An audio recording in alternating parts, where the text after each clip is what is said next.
अल्लाह ताला ने इस कायनात को एक निज़ाम के तहत पैदा फरमाया है और एक बड़े ही खूबसूरत नज़्म व ज़ब्त के तहत ये कायनात चल रही है। याद रखिएगा कि नज़्म व ज़ब्त, हुस्न कारी, खूबसूरती, सलीकामंदी ये किसी भी काम को खूबसूरत बना देती है। लेकिन कोई काम भी अगर ढब और सलीके से न किया जाए, वक्त गुजारने के लिए और उस मौके को आगे बढ़ाने के लिए सिर्फ काम किया जाए तो काम तो हो जाता है लेकिन उसकी खूबसूरती कायम नहीं रहती। अल्लाह ताला ने कुरान मजीद के अंदर इरशाद फरमाया कि वहुवल्लज़ी खलक़ल लैला वन नहार, फरमाया वही रब है जिसने रात और दिन को बनाया, वश्शम्स वल कमर, सूरज और चांद को बनाया, कुल्लुन फी फलकी यस्बहून, फरमाया ये सारे अपने मदार में तैर रहे हैं, अपने घेरे में तैर रहे हैं। दिन भी, रात भी, सूरज भी, चांद भी, ये सब अपने अपने मदार में तैर रहे हैं। कोई किसी के वक्त में आता नहीं, कोई किसी की जगह लेता नहीं, कोई किसी से टकराता नहीं, अपने अपने मदार में, अपने अपने घेरे में तैर रहे हैं। जिस तरह तैरने वाला दरिया में तैरता है, इस तरह ये अपने अपने मदार में तैरते हैं। ये सूरह अंबिया है, आयत नंबर 33। अल्लाह तबारक व तआला ने इनको जो ड्यूटियां दी हैं, यानी जिस वक्त दिन होता है उस वक्त रात नहीं होती। आपने कभी नहीं देखा होगा कि रात भी हो और दिन भी हो। चांद होता है तो फिर सूरज ओट में चला जाता है नजर, अपने अपने मदार में। हमारा ये मिजाज है कि ढेरों लोग हैं जो अपने मदार में काम नहीं करते। उनकी जो ड्यूटी और जिम्मेदारी होती है उनका नहीं उन्हें पता होता, बाकी सब का पता होता है। फलां ठीक नहीं कर रहा, फलां गलत कर रहा है, फलां जिम्मेदारियों का एहसास नहीं कर रहा, फलां शोबे में लोग ख़राब हो गए। पहले भी शायद मैंने अर्ज़ किया हो, मेरे पास एक दोस्त एक दफ़ा तशरीफ़ लाए, बड़े मोहब्बत वाले हैं और उनका ये जूते बनाने का कारखाना है। तो पूरी दुनिया पर तबसरा कर रहे थे और करना चाह रहे थे। मैंने उनसे अर्ज़ की बड़ी मोहब्बत के साथ, मैंने कहा आप सारे काम छोड़ें, आप जूते सही बनाया करें, आप मुल्क का बहुत अच्छा फ़ायदा करेंगे। कोई आदमी चलो एक दफ़ा आपसे जूते ले तो एक साल निकल तो जाए, जूतों वाला खर्चा तो बचे। आप गरीब की इतनी मदद बस कर दें कि जो आप कर रहे हैं उसको सही करके कर दें, तो बाकी सारी दुनिया की फिक्र आप छोड़ दें। जिसको अल्लाह ने जहां रखा है वो अपनी ड्यूटी करेगा। दूसरे के काम में मुदाखलत करना नज़्म व ज़ब्त को तोड़ देता है। यानी आप देखिए कि जंग उहद में मुसलमानों को बज़ाहिर नुकसान का सामना करना पड़ा। उसकी वजह यह बनी कि नबी करीम सल्लल्लाहु ताला अलैहि वसल्लम ने बाज़ सहाबा की एक दुर्रे पर ड्यूटी लगाई थी। फरमाया जब तक मैं न कहूं तुमने इस दुर्रे को नहीं छोड़ना, यहीं खड़े रहना। अब जंग खत्म हो गई, मुसलमान कामयाब हो गए, माले गनीमत जमा होने लगा। तो बाज़ सहाबा ने इज्तिहाद किया। उन्होंने कहा कि ये जो हुजूर ने फरमाया था ना, जब तक मैं न कहूं, इसका मतलब ये है कि ये जंग के खत्म होने तक की बात है। तो अब तो खत्म हो गई जंग। इज्तिहाद किया, राय दी। तो जो उनकी ड्यूटी थी वो ड्यूटी छोड़कर वो जरा दूसरे काम पर आए। उसका नतीजा ये निकला, सिर्फ अपनी ड्यूटी छोड़ के दूसरी ड्यूटी पे आए। और इखलास वाले थे, मुखलिस थे, ईमान के आला दर्जे पर फायज थे। उनका ईमान कसौटी है दूसरों के लिए, दुनिया के सबसे अजीम लोग थे। लेकिन सिर्फ थोड़ी देर के लिए इज्तिहाद में भूल हो गई और अपनी जिम्मेदारी छोड़ के दूसरे काम पे वो लग गए। तो उसका नतीजा ये निकला कि 70 सहाबा शहीद हो गए। हजरत अमीर हमजा रदी अल्लाह ताला अन्हु का पूरा वजूद कट गया। खुद नबी करीम सल्लल्लाहु ताला अलैहि वसल्लम को तकलीफ आई, दांत मुबारक शहीद हुए, वजूद नूर से खून निकला। ये सारी आजमाइश क्यों बनी कि वो जो नज़्म व ज़ब्त हुजूर ने दिया था बना के, उसमें थोड़ी देर के लिए बाज लोगों को समझने में इश्तबा पैदा हुआ तो नुकसान हुआ। हमारा आज पूरी मिल्लत का और कौमी मिजाज ये बन गया है कि लोग जरा थोड़ा सा दूसरों से हट के चलना चाहते, नज़्म व ज़ब्त के कायल नहीं है, किसी तरतीब को पसंद नहीं करते। मुनज़्ज़म तरीके से किसी जगह कतार बनाने का अर्ज कर दिया जाए या किसी जगह किसी लाइन में आने का अर्ज कर दिया जाए तो बहुत सारे लोग होते हैं जो कहते हैं कि भाई मेरे प्रोटोकॉल के और मेरे मिजाज के और मेरी शान के और मेरे फलां के खिलाफ है, अब मैं ये करूँगा। अच्छा, मज़े की बात यह है, ये जितने भी लोग यहाँ हमारे मुल्क में ये काम कर रहे होते हैं ना कि नहीं मेरा हक ही नहीं है, मैं क्यों लाइन में खड़ा हूँ, यही किसी और मुल्क में जाते हैं तो सबसे पिछली लाइन में खड़े नजर आते हैं। सारा प्रोटोकॉल भूल जाते हैं, शान शौकत भूल जाते हैं। नज्म ज़ब्त एक हिस्सा है। सड़क पर गाड़ियां चल रही हैं, ट्रैफिक का बहुत ज्यादा बहाव है। अब एक साहब क्या करते हैं, वो कहते हैं मैंने निकल जाना है। उनको पता भी है कि दूसरी से, जिस तरह मेरी साइड से ट्रैफिक बंद है तो दूसरी से भी बंद है, उनके इल्म में है सारी बात। अब वो क्या करेंगे, वो कहेंगे मैंने निकल जाना है। वो थोड़ा सा गाड़ी को साइड पे करके सीधी करेंगे। जाने वाली पहले बंद थी, उन्होंने आने वाली भी बंद कर दी। अब वो माहौल इस तरह का बन जाता है कि जिस ट्रैफिक की उम्मीद थी कि 20-25 मिनट में खुल जाएगी, वो कई घंटे भी नहीं खुलती। तो नज्म ज़ब्त की पाबंदी हमारे मिजाज का हिस्सा नहीं, उसके नताज ठीक नहीं निकलते। जिस खूबसूरत दीन के हम मानने वाले हैं, वो सारा ही नज्म ज़ब्त की बात करता है। यानी नमाज ही पढ़नी है ना, अल्लाह की इबादत ही है ना। जिस वक्त वुजू कर लूं मैं, फजर पढ़ लूं, हो जाएगी। इबादत किसकी? अल्लाह को ना ऊँग आती है ना नींद आती है। उसका दरवाजा करम कभी बंद नहीं होता। बंदे का दिल कर रहा है कि रात के 2 बज गए, दिल कर रहा है मैं फजर पढ़ लूं, हो जाएगी। क्यों? जिस रब की इबादत करनी है वो तो बेदार है, हई और कय्यूम है। आप दें सजदे जाके, उसका कोई टाइम तो नहीं कबूल करने का। लेकिन वो कहता है इन्न सलाता कानत अलल मुमिनीना किताबम मौकूता, बेशक हमने नमाज मोमिनों पर मुकर्रर वक्त पे फर्ज फरमाई है। आप वक्त से सिर्फ 5 मिनट बाद भी फजर की नमाज पढ़ेंगे तो नमाज नहीं होगी। आप कहें कि जनाब मेरा बड़ा दिल कर रहा है और दिन के अभी 11:30 हुए हैं तो मेरा दिल है मैं जोर पढ़ लूं, तो हो जाएगी। तो आप कहें ना कि या अल्लाह तू कबूल करने वाला, मेहरबानी कर ना कबूल, तू करीम बड़ा है, मेहरबान बड़ा है। हमारे यहां नज्म ज़ब्त का, ये बुखारी मुस्लिम में हदीस है, नबी करीम सल्लल्लाहु ताला अलैहि वसल्लम ने ना, एक तो नमाज मुकर्रर वक्त पे फर्ज है, फिर सरकार दो आलम अलैहिस्सलाम ने ना उसके आदाब पूरे बयान किए। यानी आपका जिस्म भी पाक हो, लिबास भी पाक हो, आप जहां नमाज पढ़ रहे हैं वो जगह भी पाक हो, आपका मुंह भी किबले की तरफ हो, सारी शराइत पाई जाए, आपकी नीयत भी मौजूद हो, ये सारी बातें मौजूद होंगी। फिर आप अरकान ठीक अदा करेंगे, आप क़याम दुरुस्त करेंगे, रुकू ठीक करेंगे, सुजूद ठीक करेंगे, ये सारा कुछ आप करेंगे तो नमाज होगी। बुखारी मुस्लिम में हदीस है, एक शख्स ने हुजूर के सामने नमाज पढ़ी, लेकिन उसने वो मतलूबा शराइत जो नमाज के लिए जरूरी है वो अदा नहीं की। तो अल्लाह के हबीब ने फरमाया वापस जाओ और दोबारा नमाज पढ़ो। हुजूर ने फरमाया, सरकार ने ये नहीं फरमाया कि तूने जैसी भी पढ़ी है, अब चूंकि मेरे सामने पढ़ी है तो मैं करता हूं दुआ तेरी कबूल हो जाएगी। आप बात को समझे। हुजूर अलैहिस्सलाम अल्लाह के महबूब मुतलक है। हुजूर दुआ कर देते कि या अल्लाह जो कमी बेशी है माफ कर दे, यकीनन माफी हो जाती। लेकिन नबी करीम अलैहिस्सलाम ने अपनी उम्मत को कायदे, ज़ाब्ते, नज़्म ज़ब्त, उसूल, ये सारी चीजें समझाई हैं। हुजूर ने फरमाया जाओ दोबारा नमाज पढ़ो। उन्होंने फिर नमाज पढ़ी, लेकिन मतलूबा शराइत अभी भी पूरी नहीं थी। फरमाया फिर दोबारा पढ़ो। उन्होंने फिर पढ़ी। यहां तो भाई कोई मुफ्ती भी किसी को 2-3 दफा नहीं पढ़ा सकता, ना किसी की इतनी जरूरत है। वो कहते हैं मौलवी तू कबूल कर दी, ये अल्लाह ने कर दी, इतनी ताकत ही नहीं किसी को कोई कह सके। 3 बार हुजूर ने उससे कहा दोबारा पढ़ो, दोबारा पढ़ो, दोबारा पढ़ो। उन्होंने 3 बार नमाज दोबारा पढ़ी और चौथी बार फिर हुजूर ने समझाया कि ये कमियां हैं, दूर करोगे तो अल्लाह तुम्हारी नमाज कबूल फरमाए। तो आप कायदों ज़ाब्तों के जब तक पाबंद नहीं होते, नज़्म ज़ब्त के पाबंद नहीं होते। हुजूर अलैहिस्सलाम से अर्ज की या रसूलल्लाह मैं ऊंट खुला छोड़ के अल्लाह पे तवक्कुल करूं। फरमाया नहीं, बांध के अल्लाह पे तवक्कुल कर। आप परहेज करके शिफा का मुतालबा करें। आप सारी वो चीजें खाते जा रहे हैं। इस्लाम नज़्म ज़ब्त का कायल है। जोहर के बाद सहाबा हुजूर से मिलने नहीं जाते थे। उनको पता था कि अल्लाह के महबूब अलैहिस्सलाम दोपहर के खाने के बाद कुछ देर कैलोला फरमाते, नहीं जाते थे। उनको खबर थी आराम का वक्त है। तो भाई इस्लाम तो नज़्म ज़ब्त का कायल है।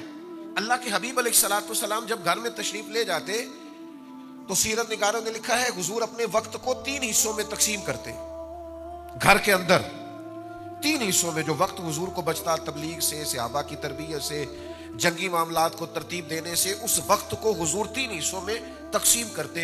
एक हिस्से में हुजूर नफली इबादत करते, एक हिस्से में घर वालों का कोई मसला होता तो उसे हल करते, उनके पास बैठते, उन्हें वक्त देते, और जो तीसरा हिस्सा होता वक्त का वो अल्लाह के महबूब आराम फरमाया करते। और हुजूर आराम करते। फरमाया तुम्हारी जान का भी तुम पर हक है, तुम्हारी आंख का भी तुम पर हक। तो अपनी जिंदगी में नज़्म ज़ब्त बनाएं, चीजों को तरतीब दें। कोई ऐसा फकर नहीं है जो नज़्म ज़ब्त से माने हो। हमारे तमाम सूफिया पाबंद थे। उनके मामूलात तय थे कि फजर के बाद ये वजीफा पढ़ना है, तहज्जुद में ये नफल पढ़ने। उन्होंने तो सालों वो काम किए, वो मुरत्तब जिंदगी गुजारते। हम बेतरतीब खाते पीते हैं, बेतरतीब आते जाते हैं, बेतरतीब मामलात करते हैं। नबी करीम अलैहिस्सलाम ने हर चीज़ के आदाब बयान किए। हुजूर अलैहिस्सलाम का मुकद्दस तरीका ये था कि मजलस के भी हुजूर आदाब बयान फरमाते। यानी कोई शख्स मजलस में आया है, हज़रत उक़बा बिन आमिर रज़ी अल्लाह तआला अन्हु फरमाते, उसने दरवाजे पे खड़े होकर कहा मुझे अंदर आने की इजाज़त है? हुजूर ने फरमाया नहीं। ये अबू दाऊद शरीफ में मौजूद है, सियासता में मौजूद है। फरमाया नहीं इजाज़त। फिर एक शख्स से कहा इसको आदाब सिखाओ। वो गए और जाकर के उनसे कहा कि जब आप सामने आए हैं तो पहले अस्सलामु अलैकुम कहिए, फिर उसके बाद इजाज़त तलब कीजिए, फिर आपको इजाज़त मिलेगी। इस तरतीब को दुरुस्त कीजिए। उन्होंने जाके उनसे कहा तो उन्होंने अर्ज किया अस्सलामु अलैकुम। महबूब ने फरमाया वालेकुम अस्सलाम, और जिसे हुजूर कहे वालेकुम अस्सलाम। करीम ने कहा वालेकुम अस्सलाम व रहमतुल्लाह, का मुझे इजाजत है? फरमाया आइए बैठिए। एक मजलिस में इमाम कुर्तुबी ने लिखा है, साहिब तफसीर रूहुल मानी ने, कि जब कोई बाहर से शख्स आता था ना और वो हुजूर की मुकद्दस महफिल के आदाब नहीं जानता था, तो हजरत सिद्दीक अकबर रज़ी अल्लाह तआला अन्हु के जिम्मे ये काम था कि वो उस शख्स से मिलते और उसे हुजूर की बारगाह के आदाब बताते, या किसी शख्स के जिम्मे लगाते कि इसे समझाओ, ए पाए नजर होश में आ, ये कुवे नबी है, आंखों से भी चलना यहां बेअदबी है। वो उसे मोहब्बत से, प्यार से, जौक से आदाब सिखाते। नबी करीम अलैहिस्सलाम एक दिन आए, साहिब कंजुल माल ने लिखा है, हुजूर ने देखा कि सहाबा छोटी छोटी टोलियों में दूर दूर हट के बैठे, दूर दूर। ये हम भी कभी ऐसा करते हैं कि लोग दूर बैठे होते हैं तो कहते हैं करीब आ जाओ, कोई खड़ा होता है तो उसे कहते हैं बैठ जाओ, और ये सारी चीजें सुन्नत से साबित है। सहाबा मुख्तलिफ टोलियों में दूर दूर हट के बैठे थे, तो अल्लाह के हबीब अलैहिस्सलाम ने फरमाया करीब आ जाओ और मिल के बैठो। फरमाया शैतानों में भी कुछ भेड़िया होते हैं, वो जब इंसानों को अलग अलग बैठा देखते हैं तो शिकार कर लेते हैं। फरमाया जमात के साथ रहा करो, इकट्ठे रहा करो, इसलिए कि जो अकेला होगा दर मुर्शदा छड़ी नाही, नहीं ते हो जावेगा रोगी। जेड़ी बकरी इजड़ों विछड़ी यो बगयाड़ा जोगी। जेड़ी बकरी इजड़ों, बकरियां इकट्ठी हो तो उस पे भेड़िया हमला डरता है, लेकिन एक बकरी है तो फिर तो शिकार हो गई। जेड़ी बकरी इजड़ों विछड़ी वो बगयाड़ा जोगी। तो हुजूर ने फरमाया मिल के बैठो। फिर तो शारहीन फरमाते सहाबा इस तरह मिल के बैठते थे, इस तरह जुड़ के बैठते थे कि एक चादर भी सब पे डाली जाती तो पूरी आ जाया करती। लेकिन कुछ लोगों को अलग से दिखने का शौक होता है, अलग से नजर आने। वो बादौकात शैतान जो भेड़िया उसके हत्थे चढ़ जाते। तो नज़्म ज़ब्त मजलिस का, महफिल का नज़्म ज़ब्त बड़ी मशहूर रवायत है ना। एक सहाबी खड़े थे महफिल में, तो हुजूर ने फरमाया इजलिसू, बैठ जाओ। तो फिर जिसके कान में जहां आवाज गई वो बैठ गया। हजरत अब्दुल्ला इब्ने मसूद मस्जिद नबी शरीफ के दरवाजे पर ही बैठ गए। तो ये आदाब है, मजलिस के आदाब है, गुफ्तगू के आदाब है, सफर के भी आदाब है। हमने सफर करना है ना, आदाब है। हुजूर सफर के लिए तशरीफ लेकर के जाते जब मदीना शरीफ से, तो किसी एक सहाबी को अपना नायब बना के जाते। हुजूर अलैहिस्सलाम मस्जिद की ड्यूटी भी देके जाते कि आप नमाज पढ़ाएंगे। एक दफा हजरत अब्दुल्ला इब्ने मक्तूम को भी हुजूर ने नायब बनाया मदीना मुनव्वरा। एक मौके पे मौला अली शेर खुदा रज़ी अल्लाह तआला अन्हु को भी बनाया। हुजूर नियाबत दे के गए कि आप ये सारा निजाम देखेंगे, नज़्म ज़ब्त देखेंगे, नमाज पढ़ाएंगे, ड्यूटी लगाएंगे। और हजरत अबू सईद खुदरी रज़ी अल्लाह तआला अन्हु से रवायत है, हुजूर फरमाते हैं जब भी तुम में से 3 लोग सफर करें तो एक को अपना अमीर बना ले, वो जो फैसला करे गोया उसे कबूल करे। बाज़ौकात होता है ना, यहाँ रुकना है, यहाँ खाना खाना है, यहाँ कुछ देर सस्ताना है, यहाँ कुछ देर आराम करना। तो फरमाया जब भी तुम में से कोई निकले तो किसी को अपना अमीर मुकर्रर कर ले, अमीर बना ले। नज़्म ज़ब्त के बगैर जिंदगी चलती नहीं है। लेकिन हमें थोड़ा सा अपने आप को, अपनी औलादों को, आने वाले लोगों को नज़्म ज़ब्त का, और नज़्म ज़ब्त खूबसूरत बड़ा होता है, ये प्यारा बड़ा लगता है। ये कभी एक तरतीब से जाते हुए आप बच्चों को देखें जो एक ही लिबास में हो, एक ही इदारे के हो और एक ही कैफियत से कभी वो गुजर रहे हो, तो यूं महसूस होता है कि फरिश्तों की टोलियां गोया जा रही है। नज़्म ज़ब्त शाइस्तगी पैदा करता है, खूबसूरती पैदा करता है। इज्तिमाई तरतीब जो होती है वो एक नया ही अंदाज तरतीब पा जाता है। लेकिन शर्त यह है कि हम थोड़े से नज़्म ज़ब्त के कायल बने।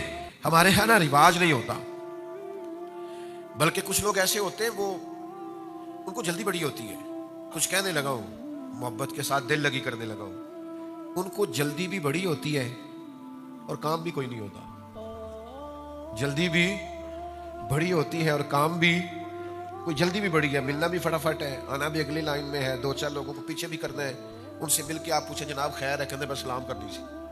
काम भी कोई नहीं और जल्दी भी बहुत ज्यादा है। यानी हम मसरूफ भी बड़े हैं और जिंदगी में काम भी। इस तरह के लोगों का बड़ा मसला बन जाता है। वो कहते हैं आप छोड़ दें, पहले मेरी सुन लें।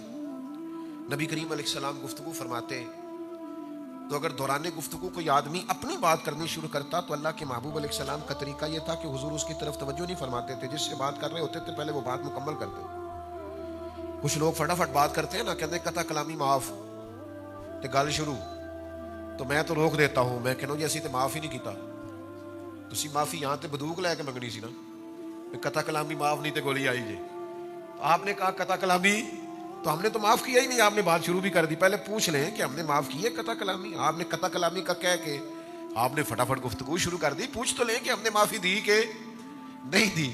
तो आप कोई बात कर रहा है उसे मुकम्मल करने दें। नज़्म व ज़ब्त का एक तरीका है, उसकी बात मुकम्मल हो जाए फिर आप अपनी बात कर लें।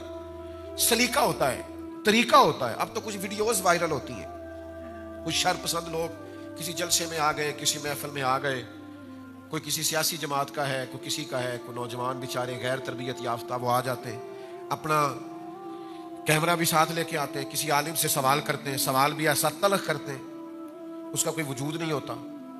अब वो उस वक्त थोड़ी सी तलखी इंसानी तबीयत का हिस्सा होती है, फिर उसको वायरल कर देंगे। अब जो लोग महफिल में मौजूद नहीं, उन्हें हकीकत हाल की खबर उस वीडियो को देखते हैं तो वीडियो के अंदर जो चीज़ बनाई गई होती है उससे मुतासिर होते हैं। एक मेरे जानने वाले डॉक्टर साहब हैं, बड़े अच्छे आदमी, नमाजी हैं, एक खानका से वाबस्ता है। उनकी एक वीडियो वायरल हो गई, यही हमारे गुजरांवाला के एक प्राइवेट हॉस्पिटल में होते हैं। मैंने किसी को नहीं बताया, मुझे अच्छा नहीं लगा, किसी को वो डांट रहे थे। बंदा बड़ा नफीस है, मरीजों की खबरगिरी करने वाला शरीफ इंसान है। वीडियो वायरल हो गई, वो बड़ा किसी को डांट रहे हैं और वो वीडियो बना रहा है और ये कह रहे हैं कि मैं तेनों लिबड़ लेना है। वो कहते हैं उस बंदे ने आके इतनी तलख बात की हमारे साथ, इतनी तलख बात कि मैं बता नहीं सकता। वो कहते हैं दोहराई भी नहीं जा सकती। और था वो बेचारा कोई ब्लैकमेलर टाइप साफी। कहते हैं वो उसने बात की, हमें गुस्सा आ गया। अब वो इश्तियाल अंगेजी वाली वीडियो उसने बना ली और फिर उसने हमसे मुतालबा किया कि मैं डिलीट करूंगा लेकिन 5 लाख रुपया लूंगा। कहते ऐसी आकर चढ़ा दे, 5 लाख कोई नहीं। अब किसी बंदे ने नहीं देखा कि वहां पूरा वाकया क्या था। तो ये क्या है भला? ये कौम जब अखलाकी तौर पर पूरी तरह गिर जाती है फिर वो इस तरह के मुजाहिरे करती है। अखलाकी अकदार वाले लोग ये काम नहीं करते। आपको पता है हम भी बाज़-औक़ात वीडियो से मना करते हैं। महफिल में गुजर रहे हैं तेजी से, एक शख्स को देखा ही नहीं कि वो हाथ मिलाना चाह रहा था, गुजर गए। रश बड़ा है, सबसे मिला नहीं जा सकता, 2 जगह पे और भी पहुंचना है। अब वो वीडियो बन गई, फिर उसके ऊपर यूं करके दायरा लगाया, तकब्बुर देखो मौलवी साहब का हाथ नहीं मिलाया। तब ये वीडियो बनाने वाले की गलती है, उसे खबर ही नहीं कि 3 जगहों पे और भी जाना है, रुका जा ही नहीं सकता। तो ये सारी पोजीशन होती है। तो नज़्म व ज़ब्त में जब हम आएंगे, तरतीब को देखेंगे, खूबसूरती पैदा हो जाएगी। और आप यकीन करें जिंदगी में ऐसे भी खूबसूरत लोग देखे हैं जिन्होंने कहा मैं कुर्बानी देता हूँ बाकियों के लिए, आप सब से बात कर लें। देखे ना, सीखना ही है ना किसी से। मेरी जिंदगी का बहुत बड़ा हिस्सा सड़कों पे गुजरा है। एक जुमले से मैंने बड़ा ही सीखा है। वो ट्रकों के पीछे लिखा होता है, डाले के पीछे लिखा होता है, बड़ा मजेदार, सीखने वाला, तरबियत वाला। कोई हारन दे रहा है, कोई तेजी में है, तो उसने लिखा होता है तू लंघ जा, वो थोड़ा भला हो जाए। तू लंघ जा साडी, ए जिहड़ी साडी खैर है बड़ी मजेदार है।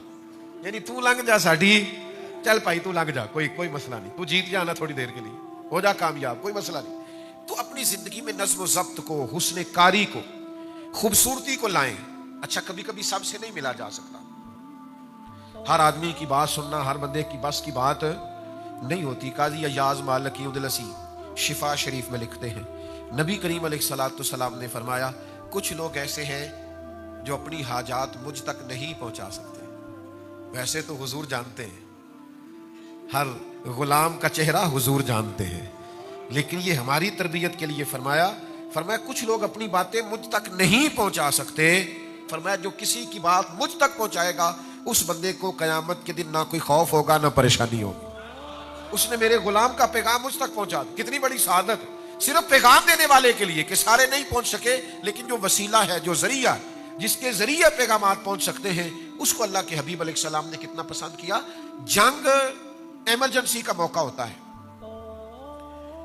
जंग खौफ का मौका होता है, इस्तराबी हालत होती है, जंगी माहौल, कहते हैं हम हालत जंग में हैं, सख्त मौका होता है। लेकिन कुर्बान जाएं, अरब के लोग बड़ी बेढंगी सी जंग करते थे। नबी करीम अलैहिस्सलाम ने जंग के भी तरीके बताए, सफ बंदी करके बताई। हुजूर ने बताया कैसे जंग लड़नी है। नबी पाक अलैहिस्सलाम ने फरमाया ये ना करना दुश्मन बड़ा दूर हो तो तुम तीर चला दो, फरमाया उसे करीब आ लेने देना, फिर निशाना बांधना, तीर जाया नहीं करना। फरमाया उस पर तीर चलाना, और अगर वो ज्यादा करीब आ जाए तो पत्थर से हमला करना, और जब बिल्कुल करीब आ जाए फिर तुमने तलवार उठानी है, फिर तुमने नेज़े का इस्तेमाल करना है, फिर तुमने खंजर उठाना है। वो सारी एक मुरत्तब तरतीब जिससे जंगी हिकमत अमली समझ में आए। काफिरों को नहीं समझ आ रही थी कि बदर के दिन हुजूर ने रेतली जमीन पर क्यों जाके डेरा लगाया है। वो इसलिए डेरा लगाया कि सुबह बारिश हो गई तो वो जमीन सख्त हो गई, उसका फायदा हो गया, मजबूत हो गई। उन्होंने जहां डेरा लगाया था वहां कीचड़ बन गया। तो मेरे अजीज याद रखिएगा कि जंग के मौके पर भी आप हिकमत अमली का मुजाहरा करेंगे, आप तरतीब के साथ चलेंगे। जब जिंदगी मुरत्तब हो जाती है फिर जिंदगी बड़ी खूबसूरत हो जाती है। मुझे वैसे तो को 20-22 साल हो गए ये गुफ्तगू करते, तकरीर करते, दौरान तालिब इल्मी से ही बात करनी शुरू कर दी थी, तो अब भी कोई 18 साल तकरीबन होने को है या इससे ज़्यादा मुस्तकिल जुमा पढ़ाते।